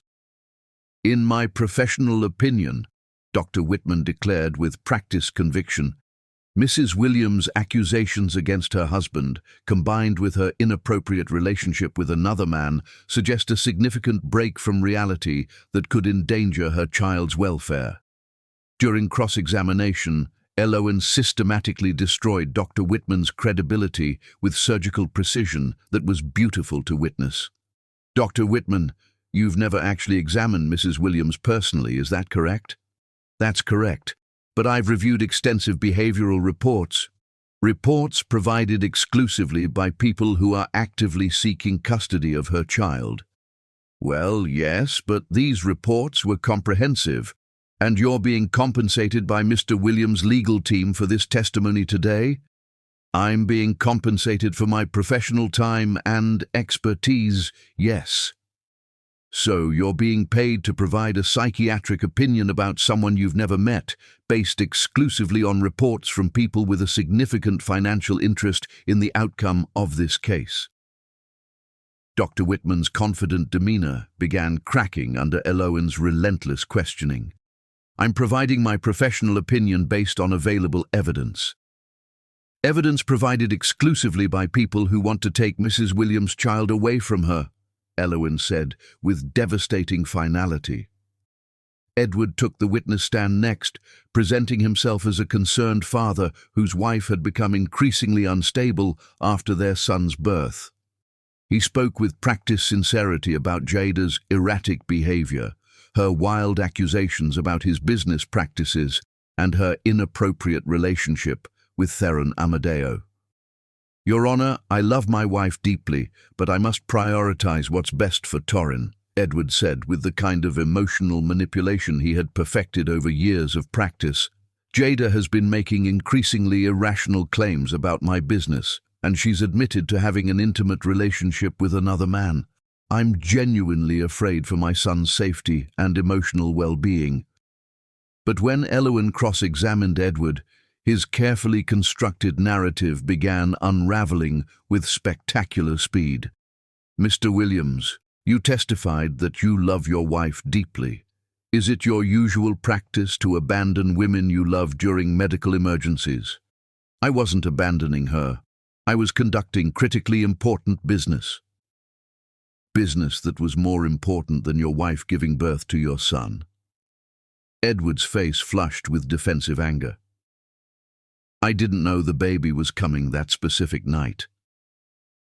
Even though your wife had been in labor for hours and had repeatedly attempted to contact you. First babies typically take considerable time. There was no reason to think, Mr. Williams, are you a medical professional qualified to determine how long labor should take? No, but I have experience. So when your wife informed you she was in labor, you decided that your business meeting was more important than her medical needs. That's not how the situation developed, Edward said, but his voice had lost its confident authority. Elowen produced a thick folder of documents. Mr. Williams, let's discuss these business practices your wife has allegedly been making wild accusations about. Are you familiar with these contracts? As Elowen methodically showed Edward document after document proving that he had stolen Jada's designs and sold them as his own original work, his testimony collapsed completely. He attempted to minimize the theft, then to justify it, then to blame Jada for not understanding how business operated in the real world. So you admit that you appropriated your wife's creative work and sold it without her knowledge or consent? Elowen asked with devastating clarity. I transformed her amateur efforts into professional products, Edward said defensively. You mean you stole her intellectual property and profited from it while telling her that her work was worthless? I provided the business expertise that made her work commercially viable. Mr. Williams, theft doesn't become legitimate because you add business expertise to stolen goods. The courtroom was completely silent as Edward's credibility disintegrated under Elowen's methodical questioning. When she finished with him, he appeared less like a concerned father and more like an exposed criminal who had been caught red-handed. Dr. Callista Reed took the witness stand as Jada's first witness, and her testimony painted a completely different picture of the night Torrin was born. Mrs. Williams was in active labor when Mr. Amadeo brought her to our hospital, Dr. Reed testified with clear professional authority. She was frightened and in considerable pain, but she was completely lucid and focused entirely on the safety of her child. I observed no signs of mental instability or poor judgment. Quite the opposite. She made rational, appropriate decisions under extremely difficult circumstances. In your medical opinion, was Mrs. Williams's decision to seek help from Mr. Amadeo appropriate? Elowen asked. Absolutely appropriate. She was in active labor with no medical support available. Accepting help from anyone willing and able to provide it was exactly the correct decision. If she hadn't acted when she did, both she and the baby could have died. Aurelia Cross testified next, describing the private investigators who had attempted to gather damaging information about Jada and the way Edward's family had tried to bribe hospital staff to provide false testimony. They weren't interested in the truth, Aurelia said with passionate conviction. They were desperately searching for anything they could twist to make Jada look bad. When they couldn't find anything real, they started attempting to manufacture evidence. But the most powerful testimony came from Theron Amadeo himself. As he took the witness stand, the courtroom seemed to hold its collective breath. Here was a man whose reputation for integrity was legendary, whose business practices were studied in ethics courses, whose charitable foundations had transformed communities throughout the Southeast. Mr. Amadeo, Elowen began, please describe your relationship with Mrs. Williams. Theron's voice was calm and clear as he described receiving Jada's desperate text, finding her in labor and completely alone, and staying with her through the delivery not out of inappropriate interest, but because he couldn't bear to leave a woman and child without support. I have no romantic relationship with Mrs. Williams, Theron said with firm conviction. My concern for her welfare stems from witnessing her extraordinary strength and courage under impossible circumstances, and from my profound respect for her as a mother and as a human being who deserved far better treatment than abandonment. Have you provided financial support to Mrs. Williams? I have paid her medical bills and connected her with legal representation. Yes. Why? Theron was quiet for a moment, and when he spoke, his words carried the weight of absolute moral conviction. Because I watched her crawl down marble stairs while in labor, abandoned by the people who should have protected her. Because I held her newborn son while she recovered from giving birth alone. Because I believe that children deserve to be with mothers who love them more than anything else in the world, and mothers deserve protection from people who see children as weapons to be used against them. He turned to look directly at Judge Thorne. Your Honor, I've encountered many people throughout my business career. I understand the difference between someone who is genuinely devoted to their child and someone who views children as possessions to be controlled. Jada Williams would sacrifice her life before allowing harm to come to her son. The people attempting to take him away from her see him as leverage to be used against her. The courtroom was utterly silent when Theron finished his testimony. Even Marcellus Kane seemed to understand that attacking Theron Amadeo's credibility would be like attempting to move a mountain with a feather. As the hearing concluded, Judge Thorne looked out over the courtroom with the expression of someone who had heard enough deception for one lifetime. "I'll render my decision tomorrow morning at 9 o'clock, she announced. "Court is adjourned." Walking out of the courthouse, Jada felt like she had survived a grueling battle. But as Elowen had promised, the truth had been presented clearly and powerfully, and sometimes that was sufficient to change everything. The storm clouds were gathering for the final confrontation, but for the first time in months, Jada believed she could see sunlight breaking through the darkness on the horizon. Chapter 9. Truth in the Light. The silence that descended over courtroom 4B at exactly 9:02 a.m. was so profound that Jada Williams could hear her own heartbeat echoing in her ears as Judge Lorelei Thorne's penetrating gaze swept across the packed courtroom, her next words carrying the power to either reunite a mother with her child or destroy both their lives forever.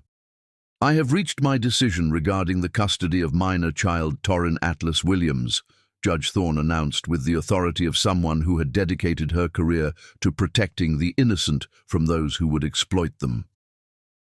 "This case has presented the court with a clear example of what happens when wealth and privilege attempt to manipulate the justice system to serve personal vendettas rather than the best interests of a child." Jada sat perfectly still beside Elowen Sage, 5-month-old Torrin sleeping peacefully in her arms, completely unaware that his entire future hung in the balance of the next few minutes. Across the aisle, Edward's legal team maintained their confident posture, still believing that money and connections would ultimately triumph over truth and evidence. Judge Thorne's voice cut through the courtroom tension like a blade separating light from darkness. "After careful review of all testimony and evidence presented, I find that the emergency custody petition filed by Mr. Edward Williams is not only without merit, but represents a systematic campaign of lies, intimidation, and legal abuse that has no place in any courtroom." A collective gasp rippled through the courtroom as the first crack appeared in Edward's certainty. His face went pale as the judge's words registered. "Mr. Kane," Judge Thorne continued with icy precision, "your client has presented this court with what can only be described as a coordinated effort to manufacture evidence, suborn perjury, and abuse the legal process. The evidence overwhelmingly demonstrates that Mr. Williams abandoned his wife during a medical emergency, systematically stole her intellectual property for personal gain, and then attempted to weaponize the court system to punish her for seeking justice." Marcellus Kane half rose from his chair in shock. "Your Honor, if the court would consider—" "Sit down, Mr. Kane," Judge Thorne commanded, with the voice of someone who had silenced more powerful men than him. "You have presented this court with paid testimony from psychiatrists who never examined the defendant, private investigators who attempted to bribe hospital staff for false information, and a custody petition based entirely on fabricated evidence.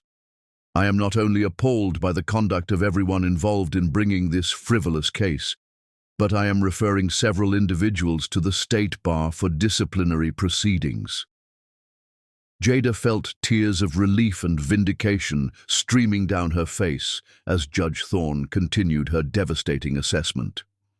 "The evidence presented clearly demonstrates that Mrs. Williams is not only a devoted and capable mother, but a woman who has shown remarkable courage and sound judgment under the most difficult circumstances imaginable. Far from being unfit for custody, she represents exactly the kind of parent every child deserves, one who will fight for their welfare against any odds. Judge Thorne's attention turned to Edward with unmistakable contempt. "Mr. Williams, your conduct throughout these proceedings has been nothing short of despicable. You abandoned your wife during childbirth, stole her creative work for financial gain, and then attempted to use this court to complete your systematic destruction of her life. Your behavior demonstrates exactly why unsupervised access to this child would be contrary to his best interests." Edward shot to his feet, his face red with fury and desperation. "Your Honor, this is completely outrageous. You cannot possibly—" "Mr. Williams, sit down immediately," Judge Thorne commanded, with the authority of someone who would tolerate no further disruption. "Your outburst only confirms that my assessment of your character has been entirely accurate." The judge's voice softened slightly as she addressed Jada directly. "Mrs. Williams, I am granting you full temporary custody of your son, with the absolute right to relocate to housing of your choosing anywhere within the United States. I am also ordering that Mr. Williams provide immediate financial support for both you and the child, including complete reimbursement for all legal fees you have incurred defending against his frivolous and malicious petition." But Judge Thorne's justice was far from complete. Furthermore, based on the overwhelming evidence of intellectual property theft, fraud, and systematic deception presented in this case, I am immediately referring this matter to both the District Attorney's Office for Criminal Investigation and the Internal Revenue Service for tax fraud examination. The court finds probable cause that Mr. Williams has engaged in felony-level criminal activity that warrants aggressive prosecution. The courtroom erupted in whispers and gasps as the full scope of Judge Thorne's ruling became clear. Edward wasn't just losing his custody battle, he was facing criminal charges that could result in decades of federal imprisonment. Genevieve Williams rose abruptly from her seat, her carefully maintained composure finally cracking completely. "This is an absolute travesty of justice. Our family has maintained standing in this community for generations. This manipulative woman has poisoned the court against us with her calculated lies." Judge Thorne's gaze settled on Genevieve with the force of a laser beam. "Madam, if you are suggesting that family connections or social standing should influence decisions involving child welfare, you are gravely mistaken about how justice operates in my courtroom. Your family's behavior throughout these proceedings has been a textbook example of how privilege without moral character inevitably leads to corruption and destruction."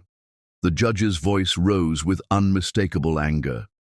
"Furthermore, I am issuing a restraining order prohibiting any member of the Williams family from contacting Mrs. Williams or her child except through court-approved channels. Any violation of this order will result in immediate incarceration for contempt of court."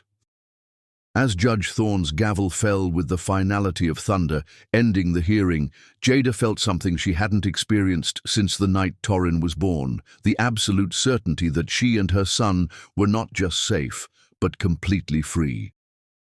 Outside the courthouse, Elwyn Sage was practically glowing with professional triumph and personal satisfaction. "I've been practicing family law for 20 years, and I have never witnessed a judge deliver such a comprehensive and decisive victory. Edward's entire legal team just experienced complete and total destruction." Theron Amadeo was waiting on the courthouse steps, his face showing profound relief and something deeper, a pride that had nothing to do with legal victory and everything to do with witnessing justice finally served. "How does it feel to have won everything?" he asked gently as Jada approached, still carrying Torrin against her chest. "Like I can finally breathe again," Jada replied with honest emotion. "Like the world makes sense again, and truth actually matters." "Where will you go now?" Theron asked with genuine interest. "Judge Thorne said you have the right to relocate anywhere you choose." Jada looked down at Torrin, who had awakened and was gazing up at her with the serious, intelligent expression that never failed to melt her heart completely. "I want to start completely fresh. Find a place that feels like home instead of a stage set designed to impress strangers. I might be able to help with that search," Theron said with a gentle smile that made Jada's heart skip with anticipation. "I own several properties that are designed for families rather than showpieces, places where children can actually play without worrying about breaking expensive furniture that's more important than their happiness." As they talked, Aurelia Cross came running up the courthouse steps, having rushed over from the hospital during her lunch break to hear the verdict that would determine her best friend's future. "Please tell me you won absolutely everything," Aurelia said breathlessly, her face showing the anxiety of someone who cared deeply about the outcome. "We won everything that mattered," Jada said, still hardly believing the completeness of their victory. Aurelia let out a triumphant whoop that echoed off the courthouse walls and drew smiles from everyone within hearing distance. "Justice! Finally! I knew that judge was too intelligent and experienced to fall for Edward's expensive lies." But their celebration was interrupted by the arrival of Edward himself, flanked by his remaining legal team and looking like a man whose entire world had just collapsed into ruins around him. "This isn't over, Jada," Edward said, his voice shaking with rage, desperation, and the dawning realization of his complete defeat. "You think you've accomplished something significant, but you have no comprehension of what you've unleashed. My family possesses resources and connections you cannot imagine. We will appeal this biased decision. We will fight every criminal charge, and we will ensure that everyone understands what kind of vindictive woman you really are." Theron stepped forward slightly, not threateningly, but with the quiet, unshakable authority of someone who had never needed to raise his voice to command respect and attention. "Edward, I believe it's time for you to accept reality and walk away with whatever dignity you have remaining. The court has spoken with unmistakable clarity, the evidence has been presented and evaluated, and your continued threats only confirm that Judge Thorne made exactly the right decision." "You!" Edward snarled, pointing at Theron with trembling fingers that betrayed his complete loss of control. "This entire disaster is your fault. If you hadn't interfered with my family, none of this destruction would have happened." "If I hadn't intervened," Theron replied with calm, devastating logic, "your wife and son might have died on your marble floors while you played poker and drank with your friends. The only thing I regret about this entire situation is that it took so long for the complete truth to emerge." Edward's face flushed red with impotent fury, but before he could formulate a response, Marcellus Kane placed a firm, restraining hand on his arm. "Edward, we need to leave immediately. Anything you say at this point could be used as evidence against you in the criminal proceedings that are now inevitable." As Edward's group retreated toward their expensive cars, Jada felt the last weight of fear and intimidation lift completely from her shoulders. For months, she had been terrified of these people, afraid of their money, their social connections, their apparent willingness to destroy her to achieve their goals. But standing in the warm sunlight outside the courthouse, holding her son and surrounded by people who genuinely cared about her welfare and happiness, she realized that she was no longer afraid of anything. "What happens next?" she asked Eloan with genuine curiosity rather than anxiety. "Next, we complete the divorce proceedings entirely on your terms," Eloan replied with deep satisfaction. "With today's ruling, Edward has absolutely no leverage remaining. He will be forced to accept whatever settlement terms we choose to offer or face the prospect of going to trial before a judge who has already seen through every one of his lies." "And the criminal charges?" Jada asked. "Those proceedings are now beyond our direct control, but I strongly suspect the district attorney will be extremely interested in the intellectual property theft evidence we've compiled. White-collar crime prosecution has become a major priority, especially when it involves systematic fraud and racketeering." As they prepared to leave the courthouse behind forever, Theron approached Jada with an expression that combined admiration, respect, and something deeper that made her heart race with possibility. "I want you to know how much I admire your courage throughout this entire ordeal," Theron said with sincere emotion. "You could have accepted Edward's settlement and avoided this painful battle, but you chose to fight for what was right and just. That required extraordinary strength and character." Jada looked into Theron's eyes and saw something she had never experienced in Edward's gaze: genuine respect for her as a complete person, not as a possession or an accessory to someone else's ambitions. "I couldn't have survived this without you and everyone who stood beside me. I thought I was completely alone, but it turns out I was never truly alone at all." "You're certainly not alone now," Theron said with a smile that promised infinite possibilities for their future together. As they walked down the courthouse steps together, Jada carrying Torin with pride and relief, Elowen practically glowing with legal triumph, Aurelia texting everyone she knew about the victory, and Theron walking beside them with quiet satisfaction, Jada realized that this moment represented far more than the end of a legal battle. This was the beginning of the authentic life she had always deserved, but had been afraid to fight for until now. The truth had finally been heard, acknowledged, and vindicated, and it had set them all free to build something beautiful from the ashes of Edward's destruction. Chapter 10. Crown of Victories. The moment Jada Williams realized her fairy tale was finally beginning came 6 months after her courtroom triumph, as she stood in her thriving design studio, watching Atlanta's sunset paint the sky in shades of gold, while 8-month-old Torin babbled joyfully in his carrier, surrounded by the creative energy of a woman who had transformed pain into purpose. "Mama's officially changing the world, baby boy," Jada whispered to her son. Tonight marked the grand opening of Phoenix Creative Studio, the design business that had risen from the ashes of her old life, specializing in branding for non-profit organizations and social justice causes.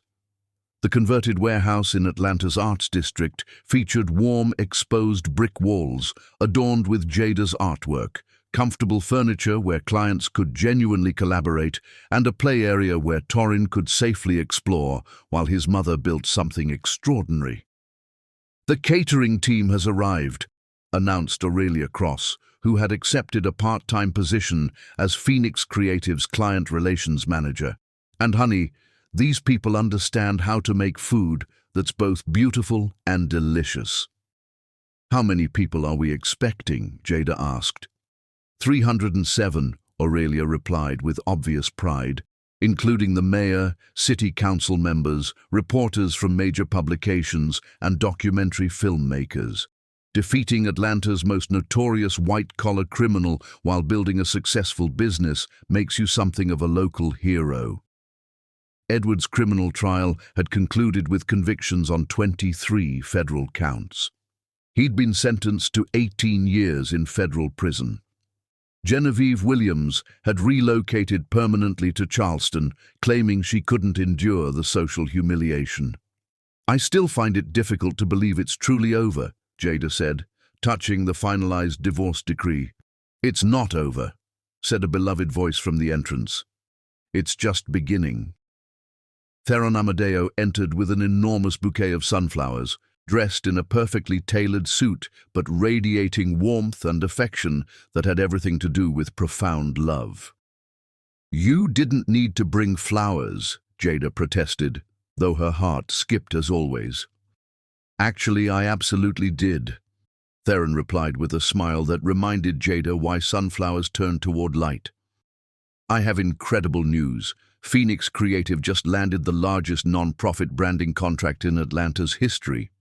The Amadeo Foundation approved funding for 15 non-profits, 24 months of work, and a budget substantial enough to hire a complete professional staff." Jada stared in amazement. "That's absolutely incredible. But are you certain about working with me professionally?" I'm intelligent enough to hire the most talented designer in the city for the most important work my foundation has ever undertaken, Theron replied firmly. The studio began filling with guests, a vibrant mix of artists, activists, business leaders, and community organizers united by their commitment to making Atlanta better for everyone. Dr. Callista Reed arrived with her family, immediately gravitating toward Torrin. Judge Lorelei Thorne appeared with her wife, both radiating satisfaction from helping justice prevail. "This is extraordinary," Judge Thorne said, admiring portfolio displays showcasing Phoenix Creative's work with domestic violence shelters and community programs. "You're giving powerful voice to organizations that change lives." "That's exactly the point," Jada replied. "I spent too many years creating beautiful things that didn't matter. Now I want my work to mean something transformative." As the evening progressed, Jada moved through the crowd with increasing confidence, discussing projects with clients who saw her as a respected creative professional. Every conversation reinforced that she had discovered her true calling. "Speech! Speech!" someone called, and soon the entire room chanted encouragement. Standing before the crowd with Torrin in her arms, Jada felt nervous excitement from stepping into her own power. "Exactly 1 year ago, I believed my life was over," she began steadily. "I was trapped in a marriage that appeared perfect but was destroying my spirit. I had surrendered my dreams, independence, and voice because I mistakenly thought that was what love required." The room fell silent, understanding they were witnessing something profound. "But then my son decided to be born on a night when I had no one except a stranger who turned out to be the most important answer to prayer I've ever received." Her eyes found Theron, tears streaming down his face. "That night taught me that asking for help isn't weakness, it's wisdom. And authentic love doesn't require making yourself smaller. It empowers you to become everything you're meant to be." Applause rippled through the room. "Phoenix Creative exists because I learned that survival isn't sufficient. We don't just escape things that hurt us. We transform them into something beautiful. Every organization we work with does exactly that, taking broken systems and building something better. That's what this studio represents, rising from whatever tried to destroy us and creating something extraordinary." As applause swelled, Torrin clapped his tiny hands. The sight of mother and son together, strong and free and surrounded by love, moved people to tears. After formal speeches concluded, Theron approached with profound seriousness. "Can we talk privately?" he asked. They stepped onto the small balcony where Atlanta's lights sparkled below like earthbound stars. Torrin had fallen asleep, peaceful and secure. "Jada," Theron began, gathering courage, "I need to tell you something I've wanted to say for months." "What is it?" Jada asked, her heart racing. "I love you," Theron said with simple honesty. "Not because I rescued you or because of dramatic circumstances. I love you because you're the strongest, most creative, most compassionate person I've ever known. I love watching you transform pain into purpose. I love the devoted mother you are to Torrin, and I love the extraordinary woman you've become." Jada felt tears streaming as she heard words celebrating her strength rather than compliance, independence rather than dependence. "Theron," she whispered emotionally, "I love you too. I think I've loved you since the night you carried me to the hospital, but I was too afraid to believe someone could love me for who I actually am." "You were never broken," Theron said gently, touching her face with infinite tenderness. "You were trapped, and now you're completely free." When they kissed, it felt like completing a journey from crisis to triumph. It was the kiss of two people ready to build something beautiful together. "What happens now?" Jada asked, resting her forehead against his. "Now," Theron said with a smile promising forever, "we build the life we both deserve, together, as partners, as family. As they embraced while Atlanta sparkled below, Jada realized the frightened woman who had sent a desperate text to a wrong number no longer existed. In her place stood someone who had fought for justice and won, built a business based on values, and raised a son understanding that love meant freedom rather than control. The mistaken text had led to the right life. For the first time since she could remember, Jada Williams felt like the heroine of her own story. Inside, the celebration continued as Phoenix Creative launched its mission to give voice to those needing to be heard. Outside, three people who had found each other through courage stood together under Atlanta stars, ready to write the next chapter of a love story that had transformed them all. The diamond cage had been shattered completely, and from its ruins had risen something infinitely more valuable. A life built on authenticity, mutual respect, and unshakable knowledge that sometimes the most beautiful destinations could only be reached by traveling through the darkest storms. Justice had been served, love had triumphed, and Jada Williams had finally claimed her crown as the author of her own happily ever after. The wrong text had become the most right thing that ever happened, leading her home to herself and to a love worth fighting for.